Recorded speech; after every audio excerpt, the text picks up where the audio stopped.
there came a time when people started to ask, well, what do we really mean by incarnation, right? What do we mean when we say Jesus is God? And then you get all these debates. In your handout, in your prep guide, I give you a list of all the, quote, heresies, Christological heresies about the nature of Jesus, right?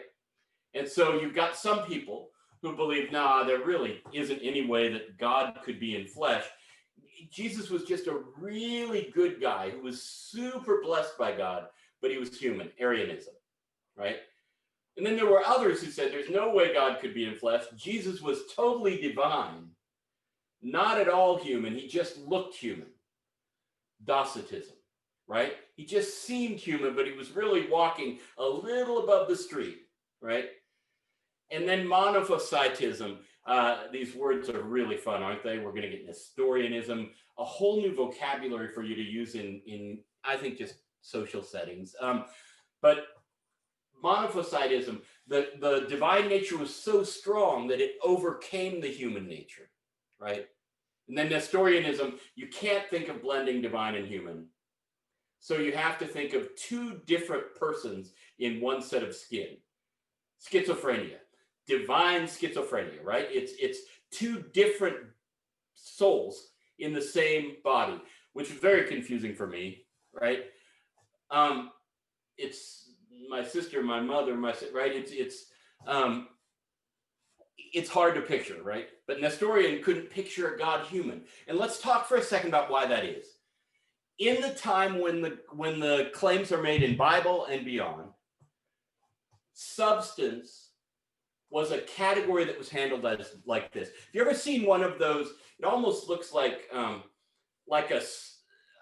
sort of chart with radiating concentric circles, where you have Earth in the ancient sensibilities about how the cosmos went. You have Earth in the middle, right?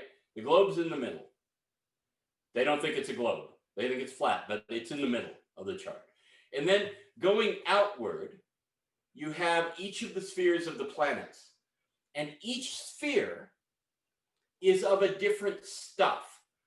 When you were a kid, did people tell you the moon is made of cheese, or did you see that in cartoons or something, right? Each sphere has different stuff in it. So it goes Earth, moon, planet, planet, planet, on out to the realm of God, way out on the other side, right? And each of them has a different stuff in it. It's not like everything is atoms and molecules. Everything has its different stuff, its different substance as they go out, right? So when these people were talking about how Jesus was God, they often said being of one substance with the Father, right? Chalcedon in the 5th century, they get together, and the fathers of the church, the sort of intellectual leaders of the church get together, and they put together stuff that later gets made into a creed. But their thought was Jesus was made of cheese like the moon, but not cheese, stuff like God is made of, whatever that is, right? But notice the reliance on substance. How many of you think the moon is made of something other than atoms and molecules, right? We have a different view of the world. There's a uniform sort of composition down at the very microscopic level. We have a different way of understanding across the board, right?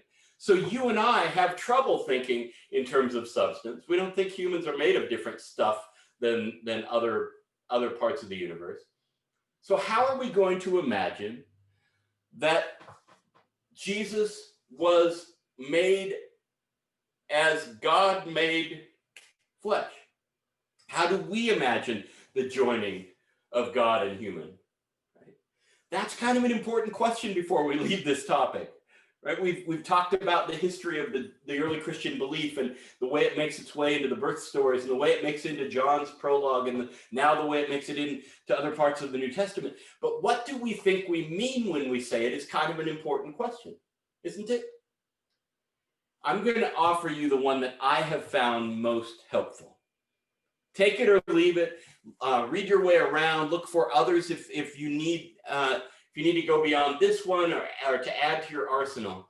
But this one, I told you when we started the class that when Lois Kendall sang slightly flat notes God who at sundry times and in diverse manner spake.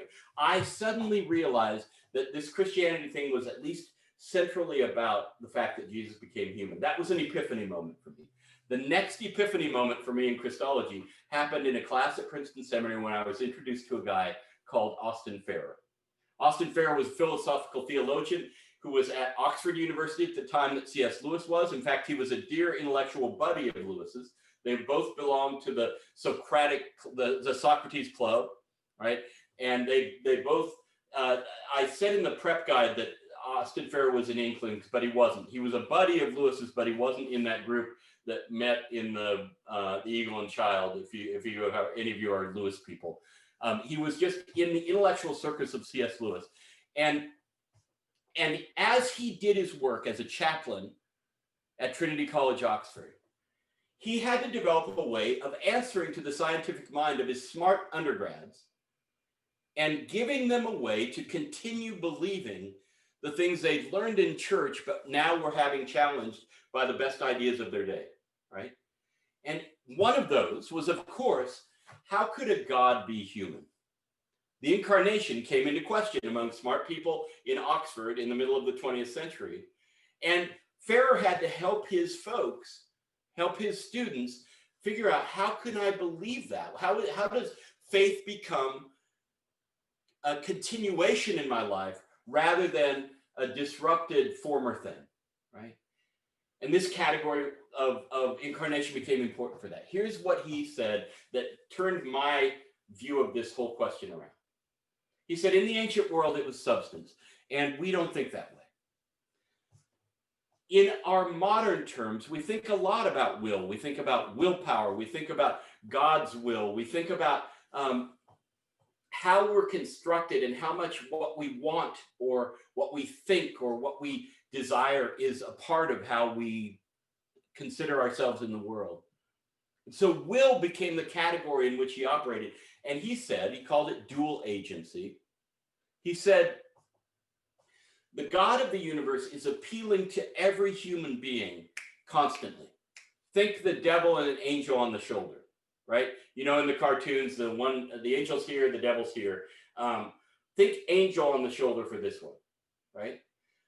The God of the universe is constantly appealing to every human being and to you and me. And we get it through intimations, we get it through conscience, we get it through promptings. But you know when you come up to a fork in the road and you kind of know which one would be right to do, right? You come up to an ethical decision in your life.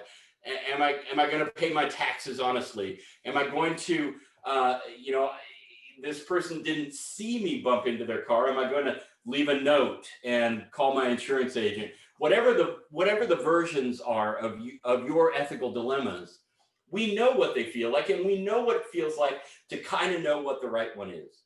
Whether we got it from conscience installed or scripture or just an intimation or an intuition, right? We kind of know. Farrer says that voice or that prompting, that's God appealing constantly to us to live out the life of God, to overlap our will with the will of God. So it's God's will coming to us in these little forms of intuitions and scripture memories and stuff like that. We have a choice to join it or not join it. We can say no. God has given us the freedom to say no. So we can decide, I don't want to consent to the will of God. Or we can decide, I'm going to join the will of God here. He said, the range of humanity's response to this is wide. There are people who seem always to say no, right? There are people who just refuse to join the good that God is doing in the world, and we know people like that. We also know people who say yes a lot. Some of them we call saints, right? Mother Teresa might be in this category. Mandela might be in this category. Teresa of Avila might. St. Francis might. But there are people we don't call saints who, who just seem often to join the yes to God's intentions, right? I tell you all this as a setup because it hit me like a ton of bricks when I was in that class. Because the next line is, Jesus is the only one whose will, in all of history, whose will overlapped 100% with the will of God.